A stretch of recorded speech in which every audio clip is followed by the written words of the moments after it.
Retour dans l'Access de Sport 365. Il est installé. Notre invité, contrairement à David Aiello, c'est Sébastien Chabal qui est avec nous. Salut Sébastien. Bonjour. On est ravis de t'accueillir en direct. Merci.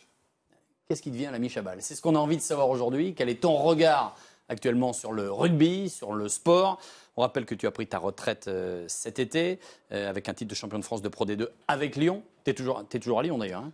Je suis toujours investi dans le club de Lyon. J'ai eu la chance, quand j'ai rejoint le club de Lyon il y a 2 saisons, de pouvoir intégrer à la suite de mon contrat de joueur la société qui est actionnaire majoritaire du club, qui est le groupe GL Events. Voilà, c'est une grosse société d'événementiel qui est très active dans les grands événements mondiaux sportifs.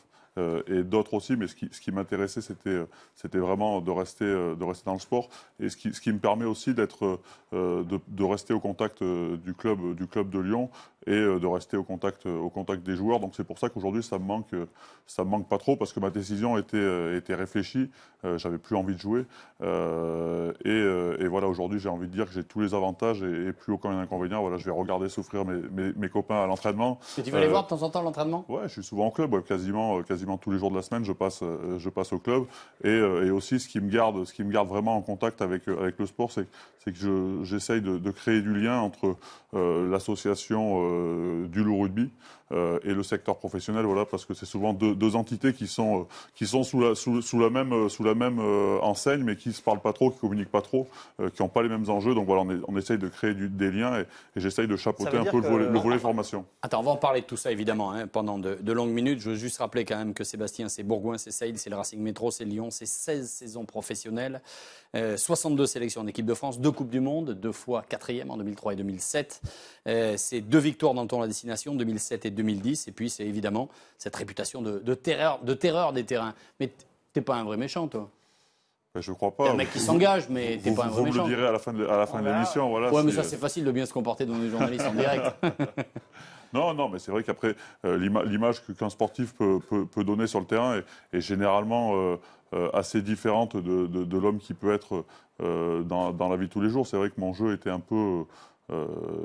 était peut-être un peu brutal ou un peu direct. C'est surtout les fameuses images de Nouvelle-Zélande qui ont frappé l'esprit. Ouais, bien sûr. Comment 3 fois 30 secondes de vidéo, on fait le tour du monde et après... C'est justement ça. Ouais, c'est incroyable, mais aujourd'hui c'est la force des médias, c'est la force d'Internet, des réseaux sociaux et de notre vie de tous les jours. Voilà, tout va très vite. Bon après, je pense que ça a servi, cette image a servi au rugby français et elle est encore là aujourd'hui. Donc c'est bien, je fais avec. Les gens sont plutôt bienveillants. Je pense que ceux qui ne sont pas bienveillants, ils ont peur, donc ils ne me le disent pas. Donc tout se passe bien. T'es bon, toi. T'es tranquille. 2 tweets que je voulais te montrer. Sébastien, le premier, quelqu'un qui dit voilà, Sébastien Chabal annonce sa retraite. 20 000 médecins spécialistes des fractures craignent de se retrouver au chômage. Donc ça, c'était une blague, je trouve ça assez drôle finalement. C'est bien, c'est bien. Un autre, et on enchaîne s'il vous plaît, le deuxième de Arnaud de Samer, qui est un comique évidemment. Chabal retraité, nous ne nous croiserons donc jamais sur un terrain. Nous ne saurons jamais qui de lui ou de moi était le plus costaud. T'as souvent des mecs qui venaient te provoquer? Non, jamais. C'était la trouille. Non, je pense pas, mais sur les terrains, voilà, on se connaît tous plutôt, on se connaît tous plutôt très très bien parce qu'on s'affronte tout le temps, toutes les années, plusieurs fois par an. Donc après, on se connaît bien, on est souvent tous copains. Et dans la vie en général, voilà, je suis une personne comme une autre. Ça veut dire que sur le terrain, cet avantage physique, cet impact physique, tu n'en jouais pas finalement, ou tu te disais pas à un moment, je sais que je peux. Ouais, mais peut-être que de se dire, je sais que je leur fais peur. Non, parce que je suis quelqu'un d'assez réservé, d'assez timide et d'assez discret dans la vie de tous les jours. Donc voilà, moi j'aime bien rester chez moi tranquillement en famille.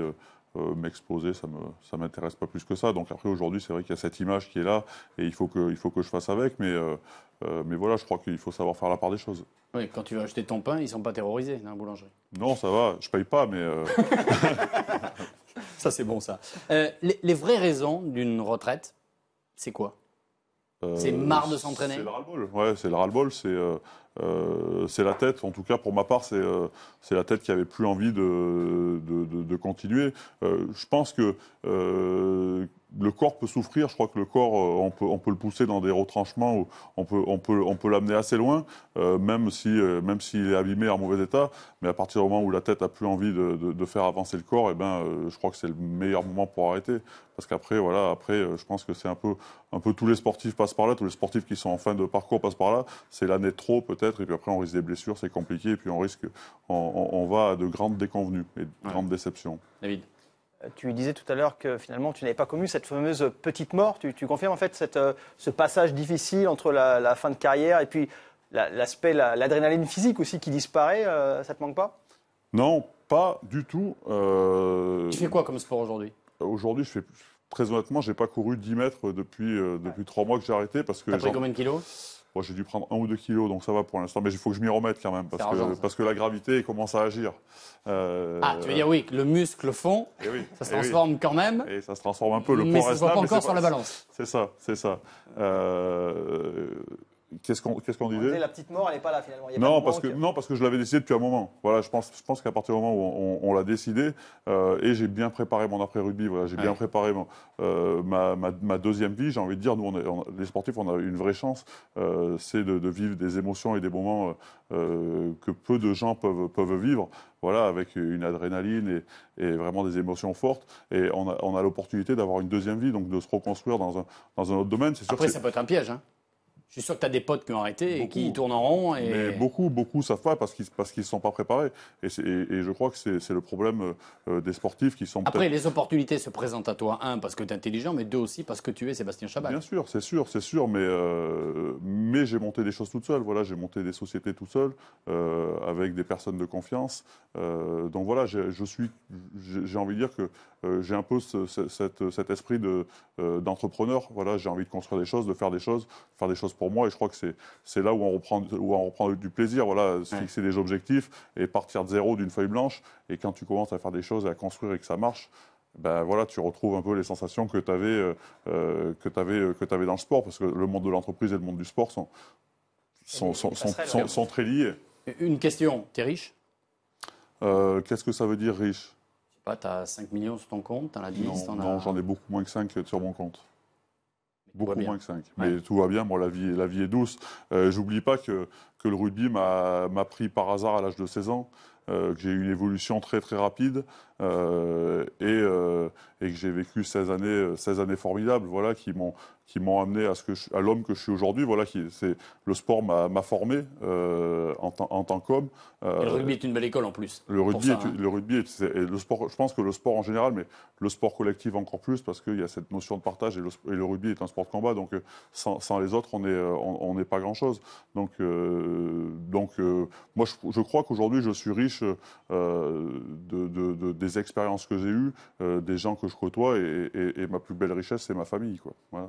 Et puis ta générosité. On va parler de l'association Sport sans frontières, dont tu es l'un des parrains, avec le handballeur Lucas Ballot, le champion olympique. Explique-nous, il y a eu une journée d'action aujourd'hui. En quoi constitue ton engagement, ce que vous y faites, et ce vers quoi vous voulez tendre?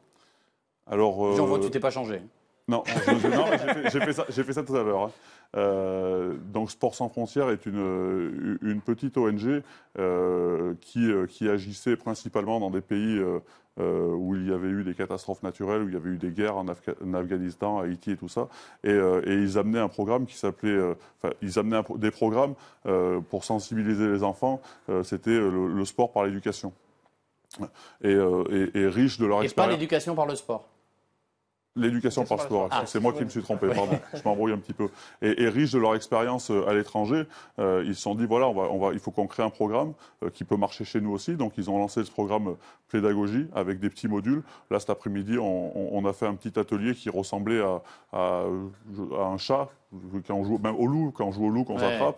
Voilà, donc les gamins, il y a des zones de grignotage, il y a des grignoteurs, donc les gamins doivent pas se faire prendre par les grignoteurs. Et après, il y a toute une explication par rapport au jeu qu'on vient de pratiquer, qui les sensibilise sur le fait de bien manger pendant les repas, manger équilibré, essayer de pas grignoter et tout ça. Et moi, dans le cadre de ma reconversion, voilà, j'ai monté une boîte qui s'appelle Chabal Sport, qui conçoit et qui commercialise des structures multisports, voilà, des plateaux multisports. Et je trouvais... pour développer la pratique du sport. pour développer la pratique du sport, parce que c'est des structures qui sont en accès libre, qu'on retrouve de partout. Et je trouvais intéressant, quand on s'est rencontré avec l'association Sport sans frontières, d'amener leur programme, parce que eux, c'est un programme qu'ils développent dans les écoles principalement. Et c'est un programme qu'on peut développer de partout dans les villes, entier, hein. dans le monde entier, dans les villes et de partout. Donc, vu que moi, je m'adresse aux collectivités, à chaque fois que j'installe une structure Chabal Sport, on amène le programme avec, et il y a des modules qui sont éducatifs, et je trouve ça super intéressant. Tu l'as fait? Vous êtes déplacé déjà dans des pays étrangers? Non, pas encore. Moi, je viens juste de rejoindre Sport sans frontières il y a quelques mois, donc j'ai pas encore eu le temps de m'investir à l'étranger, mais ça va être la deuxième étape. Ouais. David? Je vais aller un peu loin, mais finalement, est-ce que c'est pas une façon façon également de retrouver un sens peut-être différent, puisque c'est fort quand même comme engagement de s'engager auprès d'une ONG comme ça. Il y a eu un sens dans une vie sportive, et là, il y a un autre sens qui est donné à la vie. C'est un peu ça aussi. Ouais, mais ce que je disais, c'est la même logique finalement. Ça rejoint ce que je disais tout à l'heure. Moi, le rugby m'a construit en tant que jeune homme et le programme qu'on apporte aux enfants avec Sport sans frontières et ce programme pédagogie, ça va dans ce sens. En fait, c'est de l'éducation et c'est de la pratique sportive. Donc, et redonner ce que tu as reçu en fait quelque part un peu aussi. J'aime pas ça parce que je me sens pas redevable. C'est naturel chez toi. C'est naturel, c'est quelque chose que j'ai envie de faire. C'est des convictions, non? Oui, c'est quelque chose que j'ai envie de faire. J'ai monté ma boîte dans ce sens. On essaye de créer des emplois, on essaye d'amener des programmes éducatifs aux enfants, les inciter à pratiquer le sport. Donc c'est vraiment ma vision de la vie, quoi. J'ai envie de me faire plaisir et de partager, tout simplement. Et puis si on résume ça, c'est tu te sers de ton nom et de ton image pour aider. Évidemment aussi pour gagner de l'argent, mais ça c'est normal. Bien sûr. Mais pour redistribuer, partager, et voilà, ça reste quand même très très sain. Moi, je fais tourner mon entreprise, je fais du business, il ne faut pas s'en cacher. Mais si par-dessus on peut apporter un programme éducatif et sportif, c'est mieux. Voilà. Et demain, je pense qu'on va réussir à en plus créer des emplois avec un nouveau programme qu'on est en train de monter. Et là, la boucle serait bouclée et je pense que je pourrais être fier de moi. Ce programme? Pareil, sur les structures, apporter aux collectivités une structure sportive, un programme qui est le programme pédagogie, et on va réussir sûrement à financer un emploi. Voilà, un éducateur qui pourra animer les séances de pédagogie, mais qui pourra aller aussi dans une mairie, dans les petits clubs de la ville, qui pourra aller accompagner les dirigeants, les éducateurs. Ça fait penser à quelque chose. On n'a jamais essayé de te récupérer politiquement? J'avais eu un petit coup de fil lors des dernières élections, mais ça ne m'intéresse pas. Présidentielle? Ouais, mais ça m'intéresse pas parce que... De droite, de gauche? C'est même pas intéressant de le dire. C'est même pas intéressant de le dire parce que donc on ne te verra jamais sur ce terrain-là. Non, très honnêtement, je suis ça parce que je pense qu'il faut être responsable et suivre ce qui se passe dans notre pays. Mais je crois que les bonnes idées peuvent venir de gauche, de droite, du centre, des extrêmes. Surtout dans le sport. Surtout dans le sport, mais dans la vie en général. Non, vas-y, termine. Non, voilà, il y a de bonnes idées à prendre de partout. Ce qui est un peu con, c'est qu'il faut toujours qu'on mette les choses dans des cases et qu'on ne se mette pas d'accord parce que c'est telle case et telle case. Je trouve que c'est un peu dommage. Il fait chaud sur le plateau, non? Oui, il fait chaud. Mais la politique sportive, cette fois-ci, est-ce qu'elle t'intéresse de devenir dirigeant plus tard, hein? Non, pas plus que ça. Je préfère faire ce que je fais aujourd'hui. Je pense que tu as été suffisamment dans des cadres avec des clubs et des machins pour aujourd'hui vouloir organiser ta vie comme tu l'entends. Ouais, mais tu vois, t'es patron, quoi. Ouais, je mène ma barre comme je le veux, mais comme je disais, d'un côté, je suis resté dans le club de Lyon et je suis resté chez GL Evans, donc je suis patron d'un côté, je suis salarié de l'autre, ce qui me va très bien parce qu'au moins je découvre d'autres métiers, j'apprends d'autres métiers et je peux toucher à un peu tout. Mais être dirigeant, quand tu es dirigeant, c'est de la politique. Oui, bien sûr. C'est ça qui est de la politique sportive. Que ce soit de la politique sportive, pour moi, que ce soit de la politique sportive, de la politique tout citoyenne. Toi, tu préfères, plutôt que d'être jugé par des votes, tu préfères être jugé par des résultats. Et je ne veux pas être jugé. Moi, très honnêtement... Enfin, oui. Non, moi ça m'intéresse pas d'être jugé. Moi, je fais les choses. T'es bon, ça marche, t'es pas bon, ça marche pas. Voilà. Moi, je fais les choses parce que j'ai des convictions. J'ai un business à faire tourner. Si mes idées sont bonnes et qu'on arrive à le développer, tant mieux. J'en vivrai et puis on continuera à se développer, puis à installer des structures sportives, à développer le programme pédagogique, puis à créer des emplois. Et si j'y arrive pas, c'est que je me serais trompé et je ferai autre chose. Mais être dirigeant d'une fédération, d'un club, il faut faire de la politique. Et moi, très honnêtement, maintenant, me connaissant, faire de la politique, je sais, c'est ou blanc ou noir, c'est rarement gris. Donc, je pense que ça ne durerait pas longtemps. Il nous reste une douzaine de minutes. On va parler rugby avec Sébastien Chabal, qui est notre invité exceptionnel ce soir, dans l'Access de Sport 365. T'arrives, c'est une question un peu bateau, mais moi je trouve ça, on arrive parfois à avoir des gens qui nous disent oui, il y a un truc. Mais ce n'est pas toujours le cas. Est-ce que tu as un meilleur moment dans ta carrière? Non. Parce qu'il y en a eu trop? Non, parce que c'est un ensemble, parce que des émotions fortes, parce qu'il y a eu du succès ou parce que tu as eu de grands échecs. Je pense qu'il faut les prendre dans son ensemble. Elles arrivent parce qu'il y a eu quelque chose avant et parce qu'il y a eu quelque chose après. Souvent parce qu'il y a eu quelque chose avant, donc tu as préparé quelque chose et puis tu arrives à l'aboutissement. Donc là, c'est une grande joie et tu t'es entraîné comme un chien et puis tu rates ton coup. T'es déçu, mais c'est ce qui s'est passé avant. C'est une suite d'actions. Nous, on n'est pas dans du sport où il y a des compétitions qui sont. C'est un jour, faut être là. Nous, c'est de la compétition linéaire. Voilà, on se juge sur une saison. Quand tu es champion, c'est que tu as été bon toute la saison généralement. Donc c'est pas juste le dernier jour où tu lèves le bouclier que tu es content. C'est des émotions. Elles passent. T'as un regret? Elles peuvent être. Il te manque quoi? S'il y a un truc que tu aurais aimé avoir et que tu n'as pas eu? Non, j'en ai pas. Très honnêtement, j'en ai pas. Ma carrière aurait pu être bien plus belle. La seule chose que j'ai envie de dire que j'avais programmé, parce que j'ai pas programmé grand-chose, parce que je suis pas quelqu'un qui fait qui anticipe. La seule ça chose... dépend quoi? En tout cas, dans le sport, c'est difficile. Mais t'as anticipé ta retraite, par exemple. Voilà, mais j'aime pas trop regarder trop loin. Et c'est vrai que le rugby, je me suis toujours laissé porter. Mais la seule chose que j'avais à peu près programmée, c'était la Coupe du Monde en 2011. Parce que ça devait être mon dernier grand événement international avant de prendre ma retraite. Et là, j'ai pas été sélectionné parce qu'il y avait des parce qu'il y a des joueurs qui ont été meilleurs que moi et parce que Marc avait jugé que j'étais pas essentiel dans son collectif. Et c'est vrai que quand tu te mets des objectifs que tu n'atteins pas, là, tu es déçu. Donc ça serait le. Tu méritais ta place dans ce groupe avec le recul? Non, je pense pas. Je pense pas. C'est pas à moi de le juger. C'est à Marc. Voilà, ils sont allés en finale, ils peuvent gagner. Ils perdent 8-7. Donc voilà, tu peux rien lui reprocher. Il avait fait ce qu'il fallait, quoi. David. Quel regard est-ce que tu portes sur l'évolution du rugby? Tu as connu une carrière assez longue. On dit que le rugby a beaucoup changé, qu'il a même peut-être perdu certaines de ses valeurs. Qu'en penses-tu? Je pense pas que le rugby ait beaucoup changé. C'est vrai que moi j'ai commencé ma carrière en 1998. Déjà quand tu dis 1900, ça part mal. C'est pas mal. Et notre sport était juste à la transition du monde amateur au monde professionnel. C'est vrai qu'aujourd'hui il y a plus d'enjeux financiers, sportifs.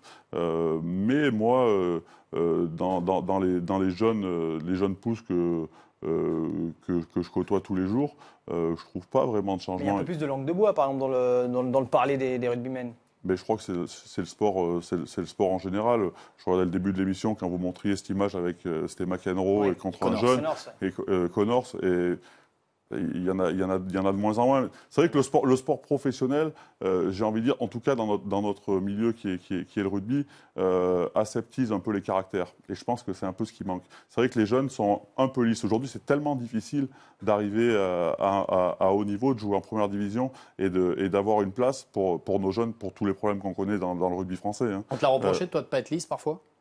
Non, je pense que toi, t'as un vrai franc-parler. Je pense que les journalistes aimaient bien. Ouais. Mais parfois les dirigeants un peu moins. Avec Berbiz, c'est pas super bien passé. Ouais, mais ça s'est passé, quoi. Voilà, je pense que moi, je suis droit dans mes bottes, je peux me regarder dans la glace. Je pense que Pierre aussi est droit dans ses bottes et peut se regarder dans une glace. On s'est dit ce qu'on avait à dire, on n'était pas d'accord. Tu lui as reproché de ne pas te l'avoir dit, justement. Ouais, mais il avait des convictions, il les a dit au président, il ne me l'a jamais dit à moi, mais ça, c'est pas grave, c'est le passé. Je pense que quand on a des convictions, il faut savoir aller au bout. Sinon, ça sert à quoi on n'est pas des bénis oui-oui, quoi. Enfin, moi, je ne conçois pas le système comme ça. C'est pour ça que je ne serais pas un bon politique. Et l'argent, la place de l'argent dans le rugby, est-ce qu'elle est bonne? Est-ce qu'elle a dénaturé l'essence même du sport? On a appris aujourd'hui que la Coupe d'Europe allait passer sur BeIN, par exemple. On entend dire que l'essence même du jeu, je veux dire l'aspect offensif du jeu a changé à cause de l'argent. Le jeu a évolué, mais c'est peut-être pas l'argent. non? Je pense pas que C'est une hypothèse, hein, on l'entend bien. Je pense pas que l'argent, soit en train de pourrir notre sport. Déjà, les arbres ne montent pas jusqu'au ciel. Je crois qu'on n'est pas loin de la limite de ce qui va se faire en termes de budget dans le rugby. C'est pas un sport mondial, le rugby. Hein. C'est un sport qui se pratique. Et c'est pas le sport majeur, mais c'est un sport important dans une dizaine de pays dans le monde. Vrai. Donc aujourd'hui, je pense qu'on arrive à peu près à la limite. Il faut savoir que le salaire moyen d'un joueur de top 14, c'est 9 000, c'est à peine 10 000 euros, quoi. C'est beaucoup d'argent pour tout le monde. Pour un footballeur, mais même pas, mais c'est beaucoup d'argent, mais ça dure 10 ans. Ouais. Et encore, quand tu gagnes 10 000 euros pendant 10 ans, c'est que tu as été bon jeune, quoi. Que tu n'as pas eu trop de casse, tu n'as pas eu de pépins dans ton parcours. Donc, quand tu t'es acheté ta baraque, que tu as mis un petit pécule de 100 ou 200 000 euros de côté, voilà, c'est sûr que pour commencer ta deuxième vie, c'est plus facile que les jeunes qui sortent de l'école et qui n'ont pas grand-chose. Mais je pense pas que. Et je crois que c'est ce qui nous protège un petit peu. Et ce qui fait que, ce que je vous disais tout à l'heure, les jeunes d'aujourd'hui ont quand même les pieds qui sont bien ancrés au sol. Top 14, c'est le meilleur championnat du monde actuellement, Sébastien? Ça dépend de quel côté on se place. Ça dépend ce qu'on aime dans le rugby. Aujourd'hui, je pense que financièrement et en termes d'attrait financier, c'est le championnat qui draine le plus d'argent, c'est sûr. Mais pour celui qui aime le jeu un peu aéré, vaut peut-être mieux aller regarder le Super 15. Mais quand moi je regarde le Super 15, je me retrouve pas tellement dans le rugby parce qu'il y a un peu trop de laxisme, il y a un peu trop de, on est passé un peu, il me semble qu'on a passé, on est passé du côté du spectacle. Et c'est du jeu à tout va. Alors des fois, je comprends pas parce qu'il y a 3 fautes dans une action, il y a un essai au bout et l'essai est accordé. Nous, c'est vrai qu'on est un peu plus restrictif. Et puis, ce que tu disais tout à l'heure, c'est vrai que le fait d'avoir ces 2 clubs qui descendent te met une vraie chape de plomb sur les clubs. Que tu peux tuer un club, quoi. Un club qui descend, il peut l'avoir dur. Moi, je vois Biarritz. Ouais, mais inversement, un club qui monte, ça peut permettre de. Oui, bien sûr. Moi, je vois un club comme Biarritz. Alors, j'espère qu'ils s'en sortiront. Mais connaissant le niveau de la Pro D2, ça va être compliqué pour ce club de se reconstruire et de remonter. Toulon, grand favori encore cette année? Ou pas tant que ça? Bon, si, moi je crois que Toulon marche sur l'eau. Hein. Toulon a un effectif tel et tellement de qualité qu'aujourd'hui, je ne vois pas comment ils ne seront pas au bout, quoi. Bon, après, il y a. Après c'est une finale. Hein. Voilà, Match, on a la chance ou la malchance. C'est vrai que c'est pas très fair-play que d'avoir ces matchs de barrage et cette finale pour celui qui est premier de la saison régulière. Mais c'est vraiment ancré dans notre mentalité. Donc c'est spectaculaire aussi. Ça donne ouais, des c'est matchs, spectaculaire. Et donc là-dessus, Toulon peut passer à la trappe sur un match. Mais en fait, on va les voir toute la saison. Je pense qu'ils vont dominer de la tête et des épaules ce championnat. Et la Coupe d'Europe aussi. Ils sont encore. Ouais, double tenant du titre. Ouais. Ils sont en haut du panier, quoi. Ils sont en haut du panier. Après, tu as des grosses formations. Tu as les formations irlandaises qui sont fortes parce que les fédérations vraiment investissent beaucoup et les franchises investissent beaucoup sur leur province. Mais Toulon, en tout cas, il n'y a pas à rougir devant quelques formations que ce soit. L'équipe de France, dans un an, il y a une Coupe du Monde. On y sera, là, en Angleterre. Ouais. On peut faire quoi, là? Parce que cette équipe de France. On va faire, ça tombe bien, j'ai passé tout samedi avec Philippe Saint-André qui est venu voir le match de Lyon. Donc en plus, ça a été mon entraîneur pendant 7 ans. Il est de mon coin, moi je suis de Valence, il est de Romans. Donc aujourd'hui, à Seyne, vous étiez ensemble. Hein. À Bourgoin et à Seyne. Ouais. Donc aujourd'hui, on est amis et on a parlé très, très ouvertement. Oui, parce que parfois, c'est ton job aussi de consultant, notamment sur RMC. Ouais, mais parfois, tu n'es pas tendre, mais après, c'est ton regard. Et... Bien sûr. Puis je lui dis les yeux dans les yeux. Qu'est-ce qui ne va pas avec le 15 de France? Je pense qu'on n'a pas beaucoup de joueurs français qui jouent à haut niveau dans le top 14 déjà. Donc tu n'as pas beaucoup de joueurs potentiellement parce qu'ils partent à l'étranger ou parce qu'on n'a pas assez de talent? On n'a pas assez de talent. Voilà, déjà on n'a pas beaucoup de joueurs français, on a beaucoup d'étrangers, donc ça c'est un problème qui revient souvent sur la table. Et peut-être qu'aussi il faut se rendre compte qu'on a une génération qui est un peu moins talentueuse que les générations précédentes. Je crois qu'il y a un peu de tout. Il le reconnaît ça, Philippe? Oui, il le reconnaît, bien sûr, il l'accepte, il le dit, mais après... Donc il ne peut pas faire mieux? Ou il pourrait malgré tout faire mieux? Il y a des choses tu peux toujours faire mieux, tu peux toujours être meilleur. En tout cas, si tu n'as pas cette ambition, il faut que tu arrêtes. Il a cette ambition d'être meilleur, mais là, c'est mes propos à moi, hein, c'est pas Philippe, on va discuter, mais là, c'est moi qui le dis. Mais je pense qu'il faut se rendre compte que la génération est peut-être un peu moins talentueuse que celle d'avant. Est-ce qu'il est encore l'homme de la situation? Mais je pense, moi je pense vraiment, parce que je l'ai eu 7 ans comme entraîneur, très honnêtement, c'est un fin technicien et un fin tacticien, qui connaît vraiment son boulot, et partout où il est passé en club, il a été successful. Je le dis en anglais parce que je sais plus le dire en français. Il a eu du succès, il a réussi, il a été promu dans tous les championnats, ou dans tous les clubs où il est passé. Donc après, je pense que sa qualité d'entraîneur est peut-être pas à remettre en question. Aujourd'hui, peut-être qu'il avait trop de choses à faire. Peut-être qu'il fallait qu'il gère, déjà une équipe sportivement. Il fallait qu'il gère les problèmes entre l'équipe de France et la Ligue, l'équipe de France et les clubs, l'équipe de France et la fédération. Donc ça veut dire que la Fédé les problèmes entre la Fédé et la Ligue. C'est-à-dire que c'est le boulot de la Fédé qui a pas été fait comme il faut. Alors peut-être que c'est lui qui s'est attelé à toutes ces tâches, et peut-être qu'il a voulu trop bien faire et trop en faire, et du coup il s'est éloigné du terrain. Je sais pas. Il y a un peu les pots cassés aussi. Il a peut-être récupéré un effectif qui n'est pas au top et une situation qui est parfois compliquée. Peut-être, et peut-être que son message passe pas avec ce groupe. Tu l'entends ça? Je l'entends. De joueurs qui te disent... Non, pas du tout. Non, j'ai des retours. Non, pas du tout. Mais après, on peut trouver 1000 explications. David, dernière question. Juste une question sur ton avenir personnel. Alexandre l'a évoqué, tu as eu une carrière un petit peu également dans les médias. Est-ce que c'est une direction qui t'attire? Est-ce que même devenir carrément consultant télé sur des matchs, commenter des matchs, ça t'intéresserait? Alors commenter, c'est un métier. Commenter, c'est très compliqué. Il y a des anciens joueurs qui le font. Ouais. Avec plus ou moins de réussite. Non, je pense pas être fait pour ça, et aujourd'hui, j'en ai pas envie. Donc voilà, aujourd'hui je suis sur RMC avec Vincent, on raconte des saucisses pendant 1 heure et moi je m'éclate et puis on rigole, donc c'est bon enfant. Et on parle rugby. Et on parle rugby, on parle de tout et de n'importe quoi surtout, mais c'est bien, ce format me plaît, c'est pas très prenant, c'est 1 heure par semaine. Être consultant aujourd'hui, j'ai envie de dire... Tu n'as pas envie d'être formaté, point. Non, mais j'ai envie de dire, s'il faut aller bouffer, je le ferai.